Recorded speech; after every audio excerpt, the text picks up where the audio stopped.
Quanfei Part 1, The Prophecy and the Princes. In the midst of ancient time, when gods walked among mortals and heroes were born from divine unions, there existed a city that would become the stuff of legend. This city was Troy, a magnificent kingdom that sat across the sea from the great cities of Athens and Sparta, its famous walls said to be indestructible, having been built by the gods Apollo and Poseidon themselves. The city was ruled by King Priam and Queen Hecuba, who were deeply loved and respected by their people. Priam was blessed with 50 sons and 50 daughters, a testament to his prosperity and the favor of the gods. And during his reign, the most admired of his children was Prince Hector, Troy's greatest warrior and the eldest son of the king. Hector was the embodiment of Trojan virtue, brave, honorable, and devoted to his homeland. He was second only to Achilles in combat, but where Achilles was driven by rage and glory, Hector fought for something far greater, the protection of his family and his people. He loved none more than his wife Andromache and his young son Astyanax, for whom he would sacrifice anything, even his own life if necessary. His devotion to his family was so profound that the mere thought of his son growing up without a father or his wife becoming a slave to the Greeks haunted his every waking moment. And yet, despite his nobility and strength, Hector could not escape the tragic fate that awaited him, a fate woven into the very fabric of the war that was to come. Hector's sister Cassandra was the least fortunate of Priam's children, a figure of profound tragedy whose story would become a cautionary tale about the cruelty of the gods. She once caught the eye of Apollo, the god of prophecy, music, and healing, who gave her the gift of foresight in his attempts to seduce her. But when Cassandra rejected his advances, Apollo, unable to take back the gift he had bestowed, cursed her in a jealous rage, decreeing that no one would ever believe her prophecies. This curse would prove to be the cruelest of punishments, for Cassandra would spend her entire life seeing the future with perfect clarity, warning her people of impending doom, and yet being dismissed as a madwoman, her words falling on deaf ears as tragedy unfolded before her eyes. Finally, there was Paris, the brother of Hector and Cassandra, whose birth and life were shrouded in prophecy and mystery. Before his birth, Queen Hecuba received a terrifying prophecy revealing that her unborn son was destined to bring destruction to Troy, to burn its sacred temples, and to end the line of Priam forever. Unable to kill the child herself, Hecuba instructed a local shepherd to complete the task, ordering him to leave the infant on the slopes of Mount Ida to die of exposure. But the shepherd, a man of simple kindness, could not harm the helpless infant, and instead raised Paris in secret, believing he was saving an innocent life. This act of misguided generosity would prove to be one of the most fateful decisions in all of mythology, a choice that would set in motion a chain of events leading to the destruction of an entire civilization. But the shepherd's act of mercy would not bring about the prophecy alone, for the universe demanded balance, and for Troy to fall, another child of prophecy needed to be born across the seas. In the city of Sparta, Zeus, the king of the gods, had fallen in love with Queen Leda, the wife of King Tyndareus. Transforming himself into a magnificent swan, Zeus lay with the queen, and soon after Leda gave birth not to one child, but to two eggs, a symbol of her divine encounter. Out of these eggs hatched two sons, Castor and Pollux, who would become the famous Dioscuri, as well as two daughters, Clytemnestra and Helen. It was Helen, however, who would capture the world's attention, for she grew up to become the most beautiful woman the world had ever seen, a beauty so extraordinary that men would fight and die simply for the chance to gaze upon her. Part 3, Part 2, The Oath of the Suitors. When Helen came of age, almost every man of consequence in Greece attempted to win her hand in marriage. The greatest warriors, the richest warlords, and even Greece's most powerful princes traveled great distances to reach Sparta, each hoping to be chosen as her husband. Odysseus of Ithaca, Agamemnon of Mycenae, Ajax of Salamis, and countless others all put themselves forward, their pride and ambition driving them to compete for the most coveted prize in the known world. But Helen, wise beyond her years, knew that her decision would lead to the rejection of so many powerful men that bloodshed would almost certainly follow. The rejected suitors would not simply walk away, they would seek revenge, and civil war would tear Greece apart. To prevent this conflict, Odysseus of Ithaca, who was as cunning as he was wise, devised a brilliant solution. He made each suitor swear a sacred oath, binding them before the gods to protect Helen's chosen husband, to defend him against any threat, and to answer his call if he ever needed their aid. With this oath in place, the threat of violence seemed to vanish, and Helen, secure in the knowledge that peace would prevail, chose Prince Menelaus of Mycenae as her husband. The two soon married and became the king and queen of Sparta, ruling over a prosperous kingdom and enjoying the admiration of their subjects. Disappointed but bound by their oath, the other suitors peacefully returned home, their dreams of marrying Helen fading into memory. But unknown to them, the very oath they had sworn to prevent violence would be the instrument that would draw them into one of the greatest wars the world had ever seen. The oath, which was meant to preserve peace, would instead become a trap, a chain of obligation that would drag the greatest heroes of Greece across the sea to a foreign land where they would fight and die in a conflict that would last a decade. The ironies of fate were not yet finished, for the war would not only consume the lives of the warriors who fought it, but would also bring about the destruction of the city. That Helen had been taken to a city that had done nothing to deserve its fate except harbor a queen who was more beautiful than any mortal woman had a right to be. Pompeii Part 3, The Wedding of Thetis and Peleus. While the mortal world was preparing for a war that would reshape history, high on Mount Olympus, a different kind of celebration was taking place. Thetis, the goddess of water and the daughter of the sea god Nereus, was marrying Peleus, the king of Phthia, a mortal man who had won the goddess's heart through his courage and devotion. The gods of Olympus had been invited to celebrate this union, a rare event where the divine and the mortal worlds would come together in harmony.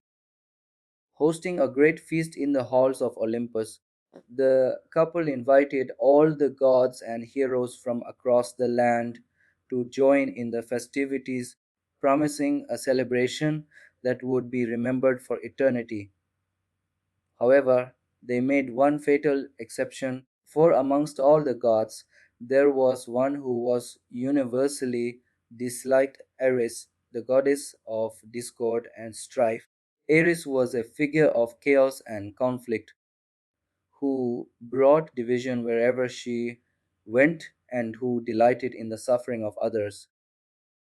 Hurt that she was not invited to the wedding, Eris decided to attend anyway, her pride wounded, and her thirst for revenge consuming her. She brought with her a gift that would sow the seeds of conflict amongst the gods, a gift that would echo through the ages as one of the most infamous acts of divine mischief ever recorded. The gift was a golden apple, a simple fruit that appeared innocent enough, but upon its surface was inscribed one simple phrase: to the most beautiful. Ares threw the apple amongst the goddesses of Olympus, knowing full well that their vanity and pride would lead them to quarrel over it. And indeed, soon Hera, Athena, and Aphrodite were all fighting, each claiming the apple should be awarded to them. Hera, the queen of the gods and the wife of Zeus, argued that her status and power made her the most beautiful. Athena, the goddess of wisdom and war, insisted that her intellect and grace were unmatched, and Aphrodite, the goddess of love and desire, claimed that beauty was her very essence, and therefore the apple belonged to her. Unable to decide, the three goddesses turned to Zeus, the king of the gods, to settle their dispute. But Zeus, ever the politician, had no desire to upset any of the goddesses, for he knew that the judgment would create late lasting enmity among them. So he decided to give the responsibility to a mortal, a man known for his fair judgment and his lack of bias. The man he chose was a humble shepherd who lived on the slopes of Mount Ida, a simple man who tended his flocks and lived a quiet life away from the intrigues of the world. This man was none other than Prince Paris of Troy, who had been raised as a shepherd in his exile, unaware of his royal lineage or his destiny. Quake Part 4, the Judgment of Paris. The three goddesses approached Paris in the guise of simple women, each offering him a different gift in return for his vote. Hera, the queen of the gods, offered to make him king of Europe and Asia, to give him power over vast kingdoms, and to ensure that his name would be remembered for generations. Athena, the goddess of wisdom, promised him unrivaled skill in war, making him invincible in battle and ensuring that no enemy could ever defeat him. But Aphrodite, knowing the young man's desires and understanding the deepest longings of his heart, promised to give him the most beautiful woman in the world, a woman whose beauty would make all others pale in comparison. Paris, like many young men, was captivated by the promise of love and desire, and so he gave the golden apple to Aphrodite, choosing the goddess of love as the victor in the beauty contest. Aphrodite, delighted by his choice, told him to travel to Sparta, where she would use her magic to make Queen Helen, whose beauty knew no equal, fall in love with him. This divine intervention would set in motion the events that would lead to the Trojan War. For Helen was already married to Menelaus, and her abduction would be the spark that ignited the conflict. Following the goddess's instructions, Paris traveled to Sparta, where he was welcomed as a guest by King Menelaus, who had no idea of the treachery that was about to unfold. During his stay, Paris met Helen, and as Aphrodite had promised, the two soon fell in love. The magic of the goddess was powerful, and Helen, who had been faithful to her husband for years, found herself irresistibly drawn to the handsome Trojan prince. Taking Helen's hand, Paris and his men fought through the ranks of Spartan guards who had been sent to stop her abduction, but it was to no avail, for Aphrodite herself protected them from harm. The two lovers boarded Paris's ship and made the long voyage back to Troy, carrying with them the seeds of destruction. Arriving home, Paris was finally recognized by his father, King Priam, who welcomed him with arms overjoyed to have his lost son return to him. Awed by Helen's extraordinary beauty, the entire palace tried to catch a glimpse of her, celebrating the arrival of the new princess and the reunion of the royal family. However, amidst the excitement, there were two who remained deeply concerned. Prince Hector was furious with his brother, warning him that his naive and lustful actions would bring war to the shores of Troy. He argued that Helen's abduction was not a romantic adventure, but an act of war, one that would bring the full might of Greece crashing down upon them. But while Hector's words were harsh and his warnings were delivered with the authority of a prince, it was his sister Cassandra who had the worst reaction. Shrieking in despair, Cassandra prophesied that Helen's arrival would lead to the fall of Troy itself, that the city would burn, the people would be slaughtered, and the line of Priam would be extinguished. But as she had been cursed by Apollo, no one heeded her warning, and the royal guards, dismissive of her prophecies, dismissed her as a madwoman and locked her deep within the palace. Kwaki. Part 5, the gathering of the Greeks arriving back in Sparta from a funeral in Crete. Menelaus was informed of the terrible news. His wife Helen had been abducted, and the ship she was on was heading in the direction of Troy. The king's rage was beyond measure, a fury born not only of personal betrayal but of deep humiliation, for his wife had left him for another man, and that man was a foreign prince who had been welcomed into his home as a guest. Enraged beyond reason, Menelaus raised his armies to attack the Trojans, calling upon all of Helen's suitors to honor their oaths and join him in the conflict.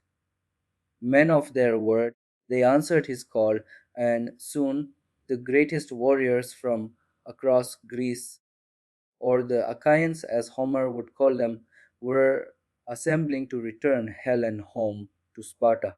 The first to join Menelaus was his brother Agamemnon, the most powerful Greek king who ruled over Mycenae, an ally of Sparta. Agamemnon commanded the largest army and possessed the greatest wealth of any Greek king. And when the time for war came, it would be he who commanded Greece's mighty fleet. Agamemnon was a complex figure, driven by ambition and a desire for glory, but also plagued by a need for control that would lead him to commit terrible acts. Next to join were the suitors who had pledged their allegiance to defend Menelaus. Odysseus of Ithaca, king of a small but prosperous island, was the wisest and most cunning of the Greeks. He was reluctant to send his men to war, for he loved his wife Penelope and his young son Telemachus and wished to live a peaceful life. But when Agamemnon's envoys came to recruit him, Odysseus pretended to be mad, mumbling and raving while plowing the ground with an ox and horse. However, one of the soldiers, seeing through the deception, decided to test his sanity by placing Odysseus' son, Telemachus, in front of the plow, having no choice but to stop Odysseus picked up his son, proving he was of sound mind all along, and reluctantly raised his armies to send to Troy. The king of Pylos, Nestor, was the oldest of the Greek kings, having lived nearly three generations thanks to the blessings of Apollo. He was a former Argonaut who had traveled the world with Heracles himself and now offered his years of wisdom and experience to Menelaus in his quest to retrieve Helen.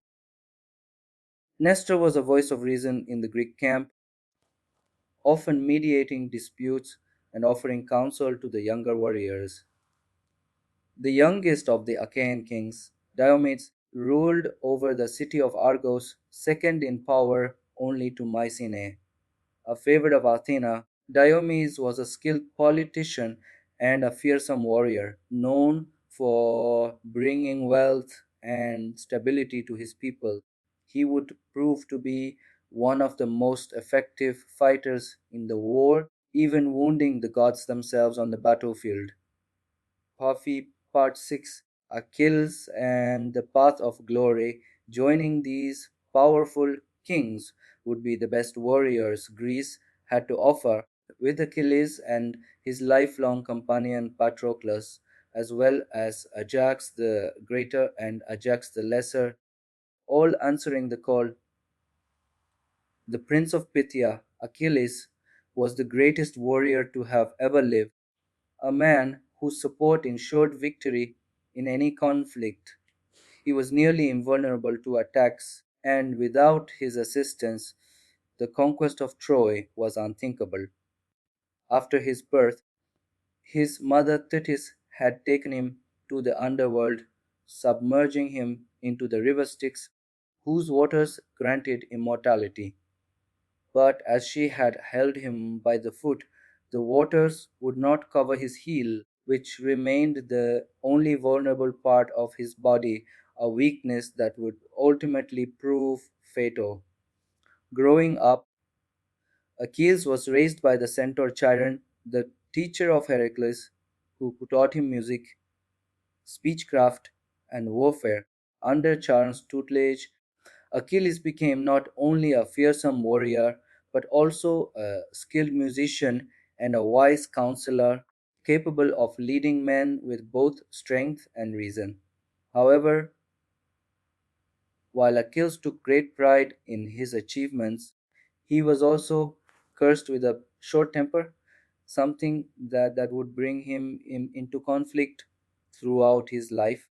He was a man of extremes, capable of great kindness and great cruelty, driven by a desire for glory that would ultimately consume him while he was studying. His mother, Thetis, learned of a prophecy that her son was destined to travel on one of two paths.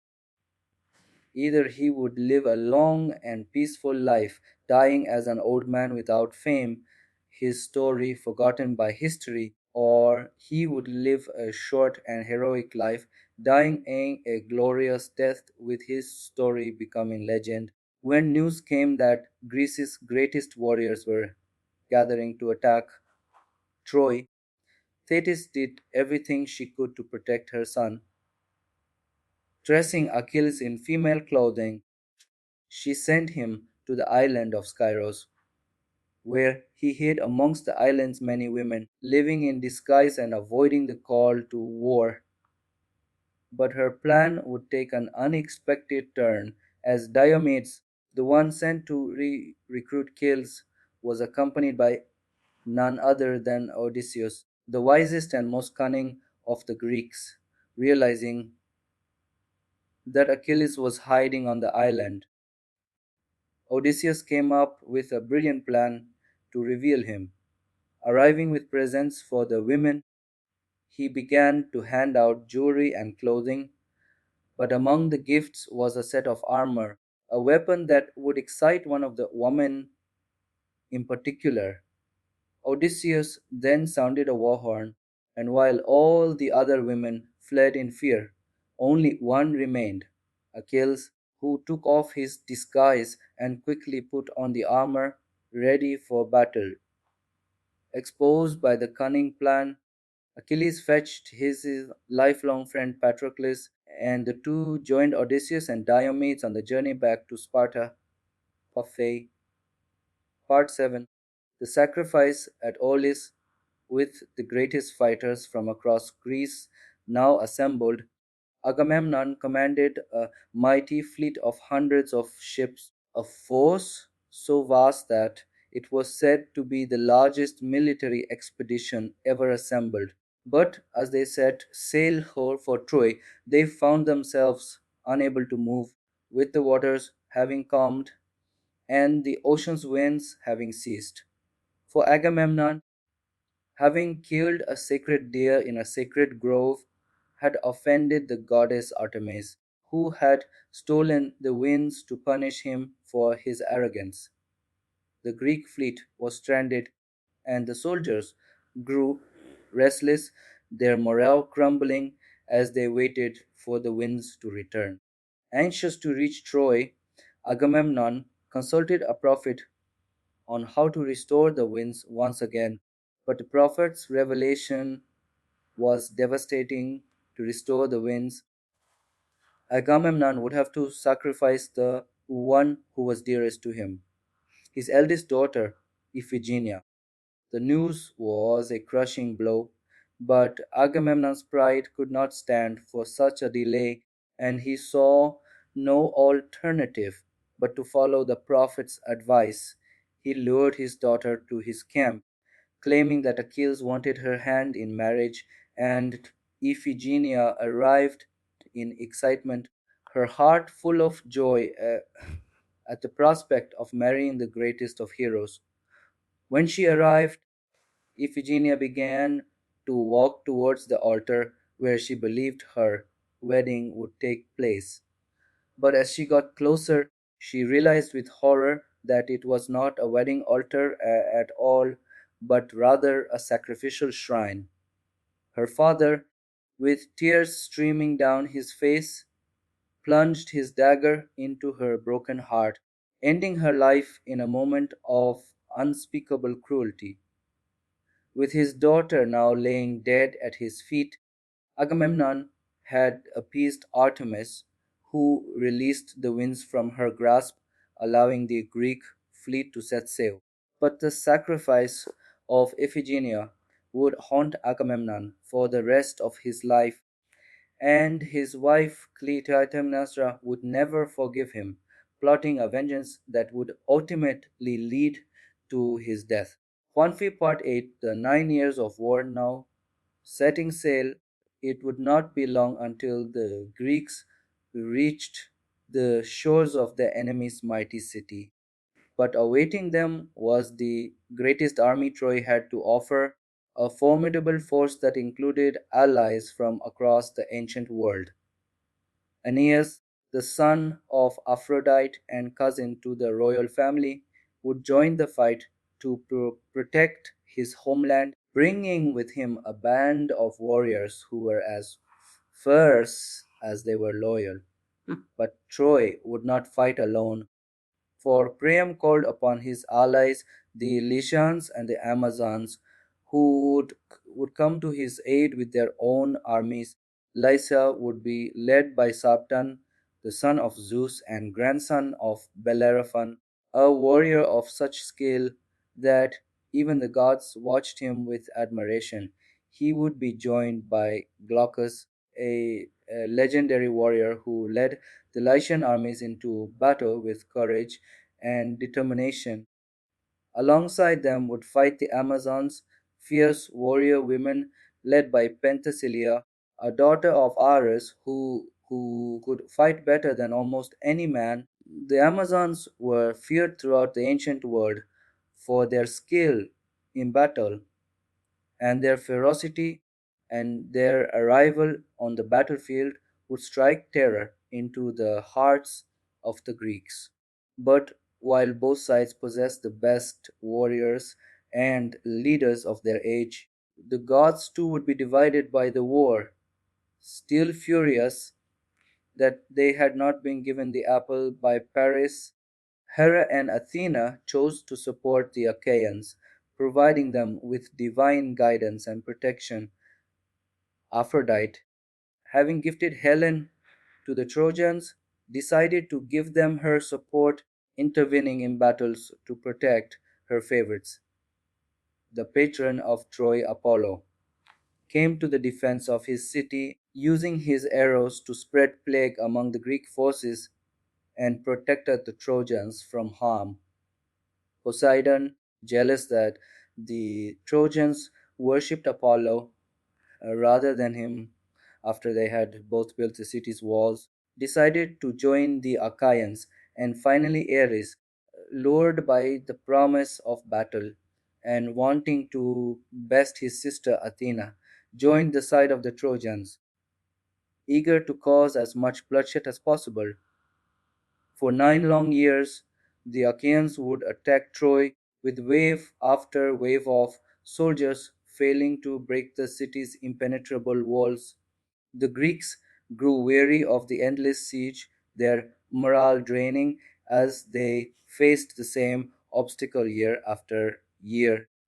But with resources running short, Achilles would lead Greece's army south, searching for supplies, gold, and women to replenish their ranks. They would first take the island of Lesbos before landing on the shores of Asia Minor, pillaging all the towns and cities they came across as they made their way back up to Troy. From the cities of Lyrnessus and Hypoplasia, the Greeks took many beautiful women as slaves, with Briseis being awarded to Achilles and Chrysis given to Agamemnon, two women who would change the course of the war. Okay, Part 9. The rage of Achilles, having taken Chrysis as a concubine, Agamemnon fell deeply in love with her, and his obsession with the young woman would prove to be his undoing. However, her father, a priest of Apollo, was not happy with his daughter being taken as a slave, and so he traveled to Agamemnon's camp, offering gold and silver in exchange for his daughter's freedom. But Agamemnon refused the offer, taunting the old man by pointing to Chrysis chained to his bed. Apollo, disgusted at the way his priest had been treated, sent a plague of arrows upon the Greek armies, refusing to relent until Chrysis was returned home. Agamemnon, having no other choice, agreed to let her go, and Odysseus reunited Chrysis with her father, ending the plague that had been decimating the Greek forces. But with his concubine now gone, Agamemnon looked to satisfy his desires, and his eyes fell upon Briseis, the slave girl of Achilles. If he would have to go without his prize, then so too would his greatest warrior. Stealing her from his tent, Agamemnon declared Briseis his own, a humiliation that Achilles could not bear. Achilles became enraged, demanding her return, but he was only laughed at by the king, who mocked him and reminded him of his subordinate position. Achilles drew his sword in frustration, ready to kill Agamemnon, but as he did so, the goddess Athena descended from the heavens, holding his arm in place and warning against such an impulsive action. She told him that his revenge would come, but it would not be through the killing of his king. Heeding the goddess's advice, Achilles put down his sword, refusing to serve a king that had treated him with such disrespect, and returned to his tent, vowing never to fight for the Greeks again. Warfare Part 10. The death of Patroclus. For a time, the Greeks managed to fight on without Achilles, although the losses on both sides began to take their toll. In an attempt to end the war with no further bloodshed, both of Helen's lovers, Paris and Menelaus, agreed to a duel, with the victor being declared her true husband. With both armies standing by, Paris and Menelaus began their duel, and as swords clashed and crowds cheered, a clear victor was emerging. Menelaus struck Paris until he fell to the floor, and at the very moment Menelaus went to deliver the final blow, Aphrodite, having a fondness for Paris, appeared above them, taking his feeble body back to his bed chamber where Helen awaited. Relieved to be alive, Paris grabbed onto Helen's robes, with tears in his eyes, happy to be with her once again. But Helen, having seen the battle from her window, was not impressed with the humiliation Paris had suffered, so devastating, stating that her love for him would begin to wane. Hector, too, was embarrassed by his brother's failure. Realizing that the war would continue, and he went to bid his family farewell, his wife and son crying in his arms. He knew this could be the last time he would ever see them, but he had no choice. For Troy to survive, he would have to fight. Emerging from Troy's mighty walls, Hector rallied his men, pushing the Greeks all the way back to their ships, who were no match for him without Achilles' assistance. But even on the verge of defeat, with his men dying around him, Achilles refused to join the fight. Taking matters into his own hands, his best friend Patroclus put on Achilles' iconic armor and charged into battle. With it appearing that Achilles had rejoined the fight, fear swept through the Trojan forces, who began to flee back to the safety of the city's walls. Seeing his army crumbling before him, Hector decided to make a final stand, turning to face Patroclus to save as many of his men as possible. Charging towards him with his sword in hand, he took one swift blow, striking Patroclus dead. Shocked at the ease with which Greece's finest warrior had been defeated, Hector crouched down to remove Achilles' helmet, but when Patroclus' face was uncovered, he realized he had not defeated Achilles at all. It was a moment of both triumph and sorrow, for Hector had killed a brave man, but he knew that this death would bring Achilles back to the battlefield with a vengeance. Phaque Part 11. The death of Hector. Seeing the death of Patroclus, the Greek armies rushed to claim his body, fighting off the Trojans as they went and bringing him back to their camp. Achilles was distraught when he saw his best friend lying dead before him, contemplating ending his own life as he could not hold back his anguish. His mother Thetis came to comfort him, and seeing her son in such distress, she went to Olympus and retrieved a new set of armor from the forge of Hephaestus. Placing it on Achilles when she returned, the grief he had felt now turned to revenge.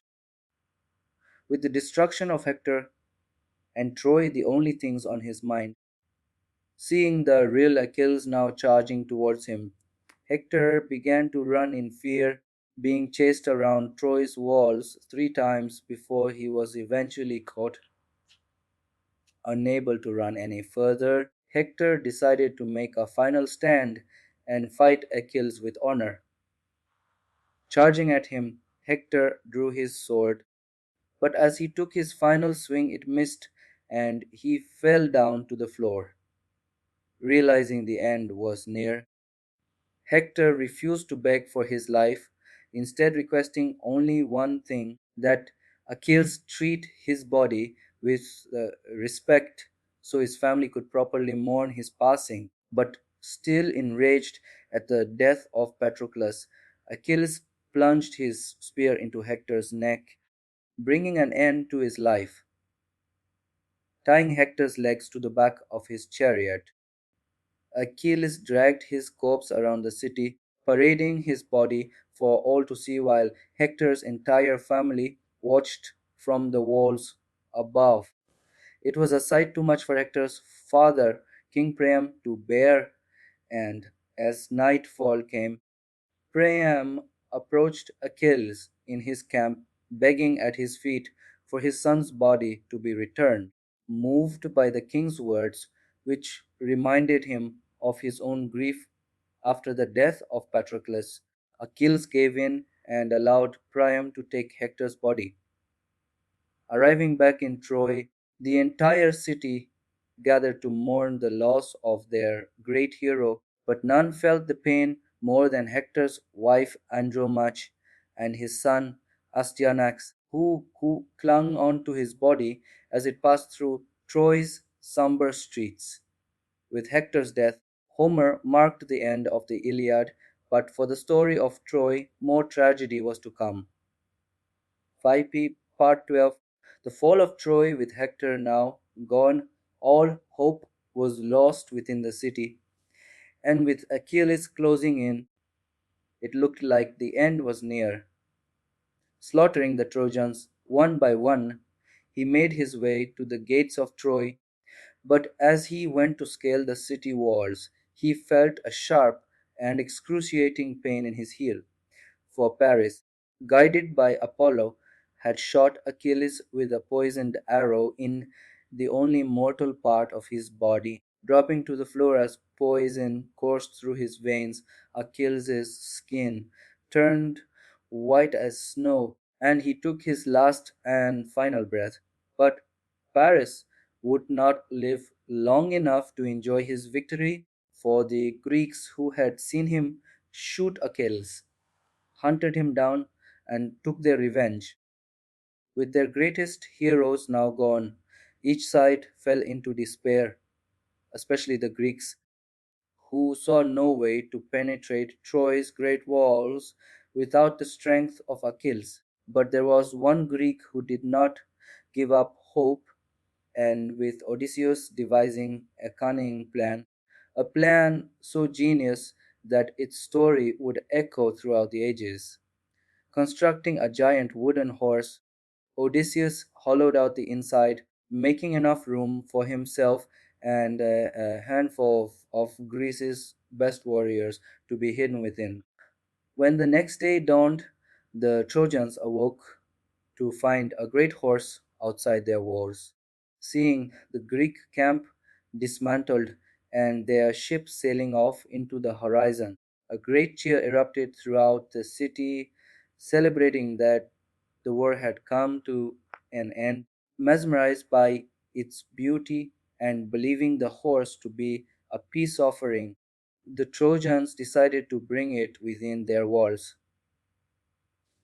But there was one who was not fooled by the gift, for Cassandra claimed it was a trap and urged the Trojans to burn the horse. But once again, she was ignored, with the entire city laughing and ridiculing her for her insanity. That night, when all were asleep, Odysseus, Menelaus, Diomedes, and Ajax began to pour out of the horse, killing the guards and opening Troy's gates from within before signaling with fire for the rest of the Greek fleet to return.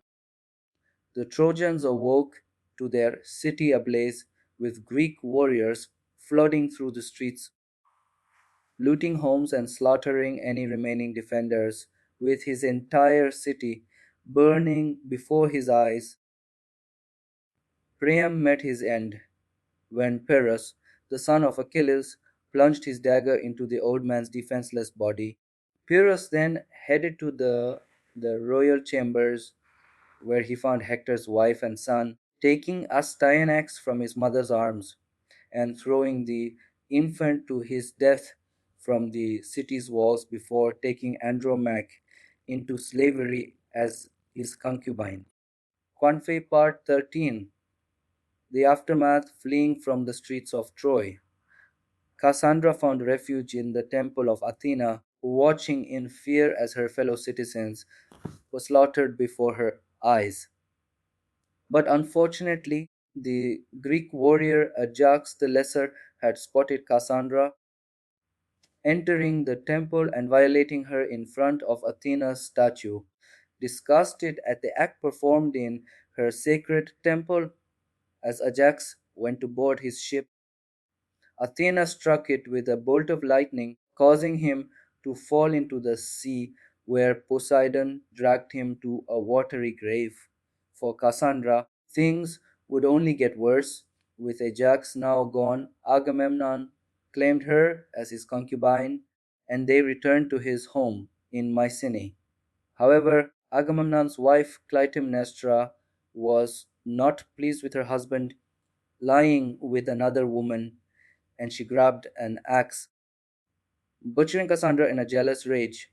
But Cassandra would not be the only one to feel Clytemnestra's wrath, for she had never forgiven Agamemnon for sacrificing their daughter Iphigenia to restore the winds. Waiting until Agamemnon had fallen asleep, Clytemnestra snuck into his bedchamber, plunging her dagger into his heart, with the king facing the same gruesome death he had inflicted upon their daughter.